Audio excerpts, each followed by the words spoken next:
కర్నూలు జిల్లా వ్యాప్తంగా సీఎం చంద్రబాబు పుట్టినరోజు వేడుకలు ఘనంగా జరిగాయి. కర్నూలు పార్లమెంటు సభ్యులు బసిపాటి నాగరాజు క్యాంప్ ఆఫీసులో చంద్రబాబు పుట్టినరోజు వేడుకలు అత్యంత వైభవంగా నిర్వహించారు. ఎంపీ నాగరాజు కేక్ కట్ చేసి ముఖ్యమంత్రికి శుభాకాంక్షలు తెలిపారు. రాష్ట్ర భవిష్యత్తు కోసం చంద్రబాబు చేస్తున్న కృషిని ఎంపీ కొనియాడారు. ముఖ్యంగా అమరావతి రాజధాని శాశ్వతం చేసే దిశగా ఆయన తీసుకున్న చారిత్రాత్మక నిర్ణయాలు జాతీయ స్థాయిలో ఆయన చూపిస్తున్న చొరవ అభినందనీయమని పేర్కొన్నారు.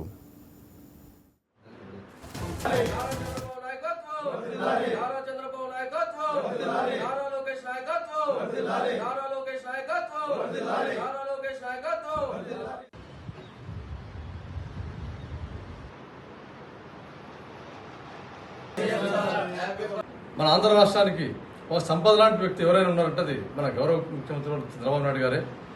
ఆయన యొక్క సంకల్పంతో ఈరోజు జరుగుతున్నటువంటి కూటమి ప్రభుత్వంలో భాగంగా ఆంధ్ర రాష్ట్రం పునర్నిర్మాణంలో ఆయన చూపుతున్నటువంటి చొరవ, ఆయన చూపుతున్నటువంటి విజన్ మీరందరూ చూస్తూనే ఉన్నారు.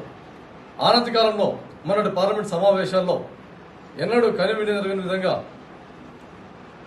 మన ఒక ఆంధ్రప్రదేశ్కి రాజధాని అమరావతి అని చెప్పేసి చట్టబద్ధత కల్పించడంలో గౌరవ ముఖ్యమంత్రి వర్యులు చూపినటువంటి చొరవ అంతా ఇంత కాదు.